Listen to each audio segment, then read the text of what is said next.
हे everyone, welcome और welcome back to Raksha unplugged. कैसे हैं आप लोग? तो आज के इस वाले पॉडकास्ट में बात करने वाले हैं ढोलक भैया के बारे में। जी हाँ, ढोलक भैया का व्लॉग आया है, एनिवर्सरी व्लॉग आया है। बहुत बेचारे बनने की कोशिश कर रहे थे, बहुत बड़ी बड़ी बातें हाँकने की कोशिश कर रहे थे, और उनकी जो ढोलकी हैं वो भी बिल्कुल कम नहीं है, बिल्कुल कम नहीं है। उनको बिल्कुल सीधा सज्जन मत समझना। उनके बारे में भी हम बात करने वाले हैं इस वाले पॉडकास्ट में। तो सारा कुछ एक्सप्लेन करेंगे ढंग से, लेकिन उससे पहले चैनल पर नए हो या अभी तक आपने हमारे चैनल को सब्सक्राइब नहीं किया है तो प्लीज़ सब्सक्राइब करना, बेल बटन पर हिट करना, वीडियो को कर देना बेसिक लाइक, क्योंकि बाद में आप लाइक करना भूल जाते हो, और अगर आप चाहो तो हाइप भी दबा सकते हो। चलिए शुरू करते हैं आज का पॉडकास्ट। तो भाई, जो ढोलक भैया हैं उनके जो कारनामे हैं वो सबके सामने आ ही चुके होंगे। वो जो ब्लाउज़ और ब्लाउज़ की कटोरी है उस पर ऑलरेडी मैंने रिएक्शन बना दिया था। लेकिन उसके बाद मुझे बहुत सारे कमेंट्स रिसीव हुए, और फिर मैंने पिंकी जी के चैनल पर वो रील भी देखी, जहाँ जहाँ साफ तौर पर देखा जा सकता है कि जो ढोलक भैया हैं वो उन्होंने वही साड़ी चिपकाई है अपनी साली साहिबा को, जो साड़ी इनकी पत्नी पहनकर नाच रही थी, वीडियो बना रही थी, है ना। तो ये है, ये गिरी हुई जो अंबानी फैमिली है, ये गिरी हुई फैमिली है। अपने आप को इतना अमीर जताते हैं, अपने आप को इतना बड़ा दिखाते हैं। साली के परिवार को नीची निगाहों से देख रहे थे, अपनी पत्नी के परिवार को गरीब और जाने क्या क्या बोलने वाले। ये वो ढोलक भैया हैं जो उस शादी में गए, उस शादी में पहनी हुई साड़ी, अपनी पत्नी की पहनी हुई उतरन जो है इन्होंने गिफ्ट, एज अ गिफ्ट वहाँ पर दी, और उसके साथ साथ जो है वहाँ पर वीडियो बनाया, रील छापी, और उसके बाद मुंह उठाकर ये घर वापस आ गए। कोई खास गिफ्ट नहीं, कोई बड़ा आइटम नहीं, भाई कुछ नहीं। तो इंसान पायल तो दे ही सकता था, वो भी नहीं, कुछ भी नहीं दिया, और एज इट इज़ ये वहाँ से चले आए हैं मुंह उठाकर, और उसके बाद बड़ी बड़ी बातें हाँक रहे हैं कि हम अपने बेटे का जो फंक्शन है वो बहुत अच्छे से सेलिब्रेट करने वाले हैं, बहुत बड़ी तरीके से सेलिब्रेट करने वाले हैं। तो भाई, तुम लोगों के कितने छोटे दिल हैं, तुम्हारे कितने छोटे दिल हैं। तुम वही बंदे हो ना जो अपने ससुराल वालों को ये बोल रहा था कि बहुत ही गरीब फैमिली है। तुम वही हो, जबकि हमने पूरे प्रमाण दे दिए हैं और हमने अच्छे से एक्सप्लेन कर दिया है कि उनके घर में किसी भी चीज़ की कोई कमी नहीं है। उसके लिए जो मैंने कटोरी, इनका जो ब्लाउज़ और कटोरी वाला व्लॉग बनाया था ना, वो जाकर आप देख लेना। उसमें आपको एक एक चीज़ समझ में आ जाएगी कि इधर पर कोई कमी है ही नहीं इनके घर में। लेकिन इसने अपने ब्लॉग को उठाने के लिए, अपने आप को ऊंचा दिखाने के लिए ये चीज़ें पेश की थी। ठीक है भाई, तुमने उनको बता दिया कि वो गरीब है, तुमने अपने आप को बड़ा बना लिया, तुमने बता दिया कि तुम्हारी फैमिली उनसे ज़्यादा मतलब ऊंची है, पैसे के मामले में, रुतबे के मामले में, सबके मामले में। तो फिर जब तुम अपनी साली के घर जाते हो, उसकी शादी में जाते हो, तब तुम्हें ज़रा सी भी, इतनी सी भी शर्म नहीं आई कि तुम उसको एक अच्छा गिफ्ट दे देते, मतलब साड़ी खरीद के ही दे देते। बट इन्होंने क्या किया, इन्होंने जो घर में प्रमोशन, वो प्रमोशन नहीं कहा जा सकता उसको, वो प्रमोशन, मैं पता नहीं क्यों ये लोग बोलते हैं उसको, अफिलिएट मार्केटिंग कहते हैं। पहली बात तो आप लोगों को एक चीज़ समझ लेनी चाहिए कि इन जैसों को कोई भी कोलैबोरेशन के लिए कुछ भी नहीं देता है। इनकी दीदी को मिलता है, मैं वो मानती हूँ, उनको इंस्टाग्राम स्टोर से कपड़े आते हैं, उनको शॉप वाले कांटेक्ट करते हैं, साड़ी वगैरह प्रमोट करवाते हैं अपनी दुकान की सारी चीज़ें। उस चीज़ को मैं बिल्कुल मानती हूँ कि उनकी जो दीदी जी हैं, जो कि अभी 6,000 -5 बोल रही थी, 5494 95 बोल रही थी, तो वो जो मैडम है उनको मिलता है, उनको सब कुछ मिलता है। उसको बोलते हैं प्रमोशन, कि भाई तुम मेरा कपड़ा पहनो, उसको बताओ, उसका प्रमोशन करो, लिंक वगैरह हो या जो भी इंस्टाग्राम स्टोर का प्रमोशन करो, उसको बोलते हैं प्रॉपर प्रमोशन। जो ये कर रहे हैं दीमक भाई साहब, ढोलक भैया, उसको बोलते हैं अफिलिएट मार्केटिंग। अफिलिएट मार्केटिंग में होता क्या है कि आपको कुछ भी मुफ्त में नहीं मिलता है, आप पैसे लगाते हो, मंगाते हो सामान, उसको पहनते हो, उसको लिंक जनरेट करवा कर अपना फ़ायदा, मतलब कमीशन लेते हो उसमें, और फिर उस चीज़ को रिटर्न मार देते हो। ज़्यादातर जो क्रिएटर्स होते हैं वो रिटर्न ही मारते हैं। तभी इनके जब भी आप टैग्स वगैरह देखोगे लटके होते हैं वहाँ पर। इंस्टाग्राम स्टोर्स भी कई ये बोलते हैं कि आप प्रमोट कर दो, उसके बाद वो हम कपड़े वापस ले लेंगे, ऐसा होता है, इसलिए ये लोग पहने रहते हैं। लेकिन दीमक भैया को अभी कुछ भी ऐसा नहीं मिल रहा है, केवल इनको क्या मिल रहा है, यही अफिलिएट मार्केटिंग का काम, जो कि ये अपने दम पर कर रहे हैं, कोई भी कर सकता है। मैंने भी कुछ दिन करके देखा है, मुझे नहीं वो सही लगा, क्योंकि वो थोड़ा मुझे सरदर्द लगता है, वीडियो बनाना मुझे ज़्यादा सही लगता है, सिर्फ वो थोड़ा सर दर्द है, बार बार ऑर्डर लगाओ मंगाओ, वो खैर बात की बात है, ऑलरेडी मैं उसको डिस्कस कर चुकी हूँ। तो मैंने इसलिए वो काम नहीं उतना किया। जब मतलब अगर वीडियो आप नहीं बना रहे हो, आपका डेली का कुछ और का काम नहीं है, आपके ब्लॉगिंग कर रहे हो या फिर आप प्रमोशन कर रहे हो, तो आप कर सकते हो। लेकिन अगर आप कॉन्सेप्ट पर काम करते हो, आपको कई सारे पोर्टल्स पढ़ने पड़ते हैं। आप क्योंकि अकेले रिएक्शन मैं नहीं देती हूँ, दूसरी-दूसरी चीज़ों पर भी मैं काम करती हूँ, मैं क्राइम स्टोरीज़ और हर एक चीज़ पर काम करती हूँ। तो मेरे पास उतना टाइम नहीं है कि भाई मैं पहले सिलेक्ट करूँ कि कौन-सा अच्छा है, कौन-सा बुरा है, ऑर्डर लगाऊँ, फिर वो आएगा, फिर मैं उसको पहनूँ, वीडियो बनाऊँ, फिर उसके बाद रिटर्न का प्रोसेस फ़ॉलो करूँ। तो वो भई मुझे थोड़ा-सा मतलब ज़्यादा ही हेडेक वाला काम लगता है, तो इसलिए मैं वो नहीं करती। बट ये लोग जो कर रहे हैं, उसको एफ़िलिएट मार्केटिंग कहते हैं और उसमें ये अपने मन से मंगाते हैं। उसके अलावा ये प्रमोशन, इनको प्रमोशन करना आता है। ये ज्वेलरी की शॉप पर या साड़ी की शॉप पर जाकर जिस हिसाब की टुच्ची हरकतें करते हैं ना, वो देखने के बाद कोई इनको प्रमोशन दे भी रहा हो तो ना दे। तो इन्होंने जो साड़ी मंगाई थी एफ़िलिएट मार्केटिंग के लिए जो भी मंगाई हो, तो कई बार क्या होता है कि आप कपड़े रिटर्न नहीं कर पाते हो, वो पड़े रह जाते हैं। हो सकता है वो टाइम पीरियड निकल जाता है या कुछ हो जाता है, वो पड़े हैं। अब वो आपको पसंद भी नहीं आ रहा है, आपको पहनना भी नहीं है और ऐसे ही कुछ होता है इन लोगों के साथ भी, जो अभी इनकी दीदी ने किया था। दीदी ने इनकी बहुत सारे कपड़े जो है दान में दिए थे, जिसको ये दान-दान बोल रही थी, जो कि पहनी हुई साड़ियाँ ये किसी को मतलब दे रही थी, ज़रूरतमंदों को। वो बुरी बात नहीं है क्योंकि ज़रूरतमंदों को आप दे रहे हो वहाँ पर, और ऐसे लोगों को जो कि मतलब ले लेते हैं ऐसे कपड़े कि भाई ठीक है, हमारे पास जब कुछ नहीं से तो कुछ अच्छा, तो उस चीज़ के लिए वो ठीक है। लेकिन यहाँ बात थी आपकी साली की शादी हो रही थी, वो नए जीवन की शुरुआत करने जा रही है और उसको आप गिफ्ट दे रहे हो पुरानी साड़ी, जो कि आपकी पत्नी ने पहनकर डांस वांस सब किया है। और ऑब्वियसली ये लोग डांस कराते हैं धूप में, आपने देखा ही होगा ना, जेठ की दोपहरी में पाँव जले हैं, राजा पाँव जले हैं।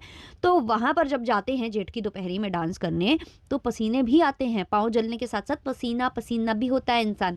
अब वो साड़ी जो है, इस बंदे ने क्या किया, ये जिस शॉप, बेशर्मी देखो आप, जिस शॉप पर गया था जहाँ ये 1 घंटे में ब्लाउज़ सिलवा दूँगा कर रहा था, वो बंदा उस दुकान पर फिर से मुँह उठाकर जाता है, साड़ियाँ वापस करता है, कोई साड़ी नहीं खरीदता है और वो साड़ी देता है कि भई इसको अच्छे से बॉक्स में पैक करके दे दो, और फिर उसमें पाउडर, लिपस्टिक, जाने क्या-क्या भर-भरा कर वो चला जाता है अपनी साली को गिफ्ट देने। भई ऐसे जीजा को शर्म आनी चाहिए और ऐसी बहन को भी शर्म आनी चाहिए। मैं यहाँ पर ढोलकी को भी बोलूँगी। ढोलकी इतने दिनों से मुँह फुलाए हुई थी, उसके 2 कारण थे। एक कारण ये था कि बहन की शादी में जाने को नहीं मिल रहा है। दूसरा कारण ये था कि उसके वो पोस्टपार्टम जो डिप्रेशन होता है, उसका भी प्रॉब्लम इश्यू था उसके साथ। उस चीज़ को हम बिल्कुल नकार नहीं सकते हैं। लेकिन एक बहन के नाते, एक बड़ी बहन के नाते, क्या ढोलकी को ज़रा-सी भी शर्म नहीं आई कि उसका पति ये क्या दे रहा है, ये देना चाहिए या नहीं? या पुरानी साड़ी को ऐसे पैक कराकर मेरा पति दे रहा है, क्या हम लोग इतना भी अफ़ोर्ड नहीं कर सकते कि एक नई साड़ी, एक पायल, बिछिया, कुछ भी दे सकते। भाई एक नाक की लौंग दे देते, कुछ भी दे देते, लेकिन ये बहन को भी शर्म आनी चाहिए जो पति से, ऐसा नहीं है ये पति से लड़ती नहीं है या पति से कुछ बोलती नहीं है। अगर आप इसका एनिवर्सरी वाला व्लॉग देखो, पति बार-बार बोल रहा है कि लड़ते झगड़ते हो गया, 1 साल बीत गया, बहुत अच्छा गिफ्ट दे दिया, बहुत अच्छा गिफ्ट दे दिया, 1 साल के अंदर ही दे दिया। भाई तू ऐसे बोल रहा है जैसे बाहर से लाकर दे दिया, तुझे 1 साल के अंदर, तेरा भी उसमें योगदान है। तुझे भी तो जल्दी बाप बनना था, तुझे भी तो बड़ा रोना आ रहा है बाप बनने के बाद से, और तुझे तो एनिवर्सरी पर भी रोना आ रहा है। तो ऐसी-ऐसी बातें जहाँ ये कर रहे हैं, वहाँ वो बता रहा है कि कितनी बार लड़ाई होती रही है और लड़ते-झगड़ते हमने 1 साल निकाल दिया। ये बोले हैं, खुद बोले हैं इनके पतिदेव। और इनकी पत्नी जब लड़ती है, इनका फेस आप सब जानते हो कि वो इतनी सीधी-सादी नहीं है। आप लोग खुद उसको नोटिस करते हो, कई बार कमेंट भी करते हो कि कितना मुँह बनाकर रहती है, ये बड़ी खतरनाक है। और इधर पर जो दीमक है, वो भी बोल चुका है कई बार कि जब ये अपनी पर आती हैं, जब ये बोलना शुरू करती हैं, तो मेरी ही बोलती बंद हो जाती है। तो ऐसा नहीं है कि वो पत्नी इन पर हावी नहीं होती है या अपनी बातें नहीं मनवाना जानती है या अपना कोई स्टैंड लेना नहीं जानती है। तो क्या उसको भी शर्म नहीं आई कि बहन की शादी में जा रहे हैं, छोटी बहन की शादी है, आखिरी शादी है घर की, तो एक ढंग का गिफ्ट दे देते वहाँ पर।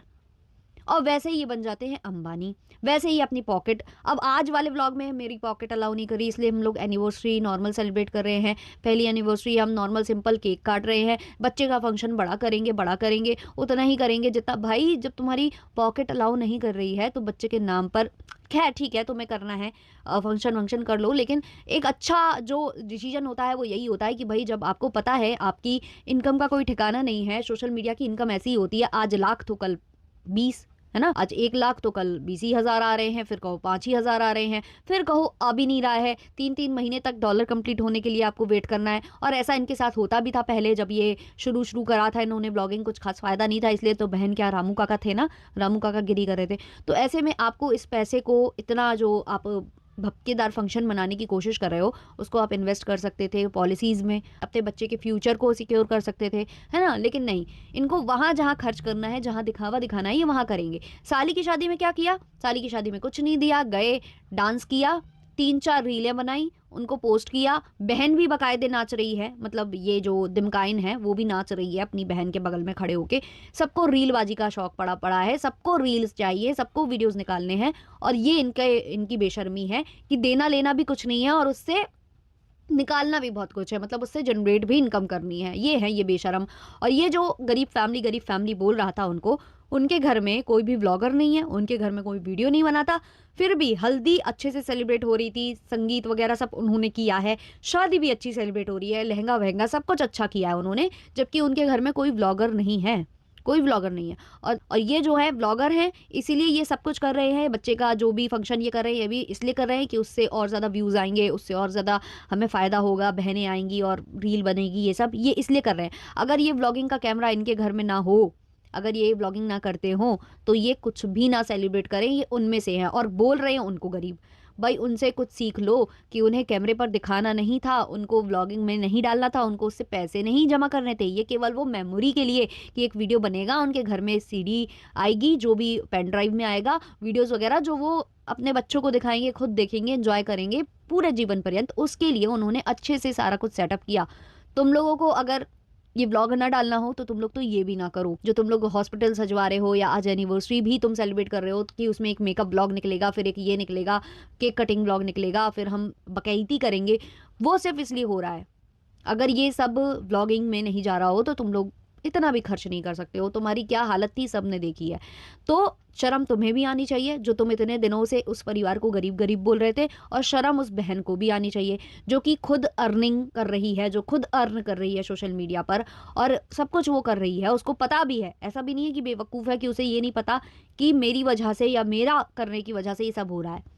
वो बहन भी एक भी बार अपनी छोटी बहन के लिए नहीं लड़ी कि कुछ लेना चाहिए, कुछ देना चाहिए, कुछ खरीदना चाहिए। अरे चलो तुम लोग कुछ गोल्ड का नहीं दे सकते थे, सिल्वर भी नहीं दे सकते थे, एटलीस्ट साड़ी तो नहीं दे देते। वो पहनी हुई साड़ी जिसमें तुम पहनकर डांस कर रही थी, जिसमें तुम पसीने छोड़ रही थी, उसको पैक कराकर बॉक्स में और वही अपनी बहन के यहाँ पहुँचाते हुए शर्म नहीं आई? और ये चीज़ व्लॉग में दिखाई गई है और बड़े स्मार्टली दिखाई गई है कि मैं बहुत साड़ियाँ दिखाता हूँ और जब मैं नहीं लेता हूँ तो ऑडियंस मुझे 70 बातें सुनाती है। तो इस बार मैं दिखा ही नहीं रहा, तो ये भी ना दिखाता कि साड़ी कौन सी दे रहा है।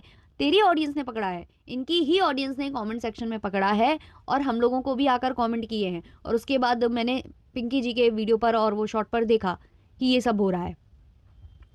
तो भाई ये मत कहो कि प्रमोशन, ये बोल रहा था कि प्रमोशन में भी बहुत सारी साड़ियाँ आई हैं, उनमें से कुछ प्रमोशन में कुछ नहीं आया है। अफिलिएट मार्केटिंग के लिए तुमने खुद खीशों से मंगाया है, वो भी खीशों से। जब खुद को पहनना होता है, इस बंदे को खुद पहनना होता है तो जो खिंतरा है उसके पहनता है, लेकिन पत्नी और यहाँ वहाँ देना लेना तो खीशों की याद आ जाती है। बहुत दोगले ये लोग हैं, बहुत दोगले हैं। इन जैसे लोगों की बैंड बजाना बहुत ज़्यादा ज़रूरी है, और जब इनकी बैंड बजती है तो इन लोगों को लगती मिर्चियाँ। बहुत जल्दी इनका भी वीडियो आ जाएगा रिएक्शन वालों के लिए या फिर नीचे कमेंट सेक्शन वालों के लिए। और आता ही क्या है इन लोगों को, है ना? खुद में बदलाव तो करेंगे नहीं, बस दाल रोटी चलाने आ जाएंगे किसी ना किसी की। चलिए इस वाले वीडियो को इतना ही रखते हैं, मिलते हैं जल्द ही नेक्स्ट वीडियो के संग। तब तक के लिए बाय बाय।